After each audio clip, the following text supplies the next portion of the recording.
Baiklah, video kali ini kita akan ceritakan 5 jenis hantu yang famous di Malaysia. Tunggu selepas ini. Assalamualaikum warahmatullahi wabarakatuh dan salam sejahtera. Selamat datang ke channel Alif Bosco. Baiklah, channel ini banyak menyediakan video-video yang menarik. Jadi jangan lupa untuk subscribe dan tekan butang loceng untuk update video-video yang terbaru. Jadi guys, hari ini saya akan ceritakan 5 jenis hantu yang famous di Malaysia. Hantu-hantu ini menjadi sebutan dan sentiasa menjadi bualan orang ramai, terutama di negara Malaysia. Saya telah membuat undian online dan 5 jenis hantu ini adalah hantu yang popular. Hantu apakah itu? Jom kita terokai. Hantu yang kelima, orang minyak. Orang minyak merupakan sumpahan daripada seorang lelaki yang handsome, okey? Lelaki yang handsome tetapi dia telah melanggar pantang. Okey, jadi sebenarnya lelaki ini sebenarnya hodoh. Okey, dia sebenarnya hodoh. Kalau ikut cerita P. Ramlee, dia ni seorang lelaki yang bongkok dan hodoh. Namun dia telah mendapat sumpahan daripada orang bunian untuk menjadikan dia seorang yang handsome. Okey, jadi setelah dia handsome, dia ada pantang larang. Pantang larangnya dia tidak boleh membunuh orang. Namun demikian, apabila dia pulang ke kampung, dia ingin memikat gadis pilihannya, dia telah bertembung dengan musuh. Okey, musuh yang sama-sama suka dengan kekasihnya tersebut. Jadi akibat mereka bergaduh, okey, musuhnya ni telah mati di tangan orang minyak yang sudah jadi handsome lah. Dan akibat dia membunuh, maka dia melanggar pantang. Dan apabila dia langgar pantang, maka rupanya menjadi hodoh. Dan apabila rupanya menjadi hodoh, disitulah peluang untuk syaitan membuat perjanjian. Aku akan handsomekan kau semula, tapi kau kena memperkosa wanita dara seramai 21 orang. Lelaki tersebut bersetuju dengan perjanjian syaitan tersebut. Maka dia pun menjadi orang minyak. Jadi dia akan cari anak dara, dia akan pukau hanya dengan mata yang piu, dia mata merah, dia akan pukau dan akan memperkosa wanita tersebut. Sehingga hari ini masih ada lagi orang yang menggunakan ilmu minyak. Mereka mengatakan kalau guna ilmu minyak ini, seseorang itu akan menjadi halimunan. Sejauh mana kebenarannya, hanya Tuhan yang tahu. Tempat yang keempat, toyol. Toyol merupakan entiti yang berbentuk kecil, berwarna hijau dan dia mencuri duit. Dan yang bestnya toyol ni, dia tidak mencuri duit sepenuhnya. Contohnya, kalau ada RM100, dia tidak curi RM100 tersebut. Dia akan curi hanya 30% daripada RM100 tersebut. Jadi makanya dia hanya curi RM30 sahaja. Itu sifir untuk toyol lah. Orang yang memelihara toyol ini, dia akan menyusukan ibu jari kakinya sebagai upahan untuk hadiah setelah mencuri duit-duit tersebut. Toyol ini diwujudkan hasil daripada bayi yang telah meninggal dunia. Bayi yang tidak lengkap lah, yang keguguran. Okey, jadi bayi tersebut dipuja dan dijampi, akhirnya menjadi toyol. Dan dia ditugaskan untuk mencuri duit berdekatan dengan rumah bomo tersebut. Kelemahan toyol ni, dia tidak boleh jauh daripada kampung tersebut. Dia hanya di kawasan kampung tersebut saja untuk melakukan kerjanya. Jadi kalau dia sampai ke kilometer kampung sebelah, tidak sampai sebab terlalu jauh. Jadi itulah kelemahan toyol. Tempat ketiga, hantu penanggal. Ya, hantu penanggal adalah hantu yang famous juga di Malaysia. Ia wujud apabila seorang ahli sihir, dia menyalahgunakan ilmu dia, menyebabkan dia menjadi seorang penanggal. Penanggal adalah hantu di mana dia hanya kepalanya saja tertanggal dan badannya tertinggal di rumah. Jadi dia akan terbang kepalanya, paru-paru dan isi perut.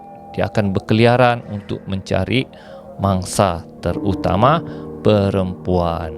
Seseorang yang ada ilmu penanggal, sekiranya dia hendak meninggal dunia, dia akan turunkan ilmunya kepada sesiapa yang bercakap, ya, ketika dia sebelum meninggal. Sekiranya cucunya cakap ya, maka cucunya lah yang dapat ilmu penanggal tersebut. Dan menurut orang kampung, penanggal ini boleh diubati dan boleh ditangkap. Dan biasanya penanggal ini menyerang ketika seorang wanita yang sedang mengandung dan ingin bersalin. Dia akan tunggu sebab dia mau makan darah wanita mengandung tersebut dan ingin makan janin bayi tersebut. Dan hantu penanggal ini kalau di Sabah dia dikenali sebagai balan-balan, dan kalau di Indonesia dia dikenali sebagai kuyang. Tempat yang kedua, pocong. Ini adalah hantu yang paling famous di Malaysia dan di Indonesia. Macam mana pocong ini boleh wujud? Pocong ini wujud apabila seseorang yang telah meninggal dunia dan apabila dia dikebumikan, tapi orang yang kebumikan lupa buka ikatan pada kain kapan tersebut, menyebabkan jasad mayat tersebut tidak tenang kerana ikatan pada kain kapan tersebut belum dibuka. Jadi apabila dia tidak selesa, dia bangun, meloncat dan mencari orang awam untuk membuka tali kain kapannya. Jadi dia meloncat, siapa tidak takut ya? Nampak pocong melompat-lompat, minta buka ikatannya. Mengikut cerita, dia akan balik ke rumahnya dan menyuruh orang di rumahnya atau keluarganya untuk membuka ikatan tersebut. Jadi kadang-kadang orang bertembung, dia bukanlah mau menakutkan orang-orang, orang-orang awam. Dia cuma minta tolong untuk bukakan ikatan di kepalanya dan kembali ke kubur semula. Jadi guys, kalau itulah kisahnya, apa kita mau takut dengan pocong? Kalau dia datang, kita bagi tahu, mari saya bukakan ikatan kain kapan kau. Nanti dia baliklah pergi kuburnya. Tapi kalau datang dengan saya pun takut juga. Haha. Dan tempat yang pertama adalah hantu Pontianak. Pontianak adalah hantu paling famous di Malaysia, dan berdasarkan undian yang saya buat, memang Pontianak paling famous. Dan kita sering mendengar berbagai cerita orang tentang bertembung dengan Pontianak. Dia tumpang kereta, dia bertinggi di atas pokok, dia mengilai di tengah malam. Wow, sebab itulah Pontianak sangat famous. Macam mana Pontianak ini boleh wujud? Untuk menjadi hantu Pontianak bukannya mudah. Dia perlu melepasi beberapa syarat. Syaratnya, perempuan tersebut mesti mengandung anak yang pertama. Kalau anak kedua dia tidak boleh jadi Pontianak. Dia mesti mengandung anak yang pertama. Dan dia mesti dibunuh. Dibunuh mati, mengandung anak pertama, yes. Dia akan bangun sebagai hantu Pontianak. Dan anak dalam kandungannya tersebut akan menjadi toyol dan mamaknya menjadi Pontianak. Dan dia akan membalas dendam kepada sesiapa yang telah membunuhnya, dan dia akan mengilai dan menakutkan orang-orang di sekitar kawasannya, tempat yang dikuburlah. Dan menurut legenda, Pontianak ni boleh jadi manusia dengan syarat tengkuknya perlu dipaku. Paku dia orang kata paku 6 inci begitulah. Dan apabila dipaku, dia akan menjadi manusia yang cantik. Dan kalau ada orang yang berani, dia akan mengahwini perempuan tersebut. Namun begitu, kalau paku tersebut dibuka, dia akan menjadi Pontianak semula. Dia akan berkeliaran dan cekik kau. Baru kau tahu mati.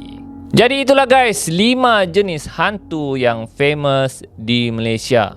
Sekiranya anda ingin komen lagi tentang hantu-hantu atau ada cadangan lagi tentang hantu-hantu di Malaysia, sila tinggalkan komen anda di bawah.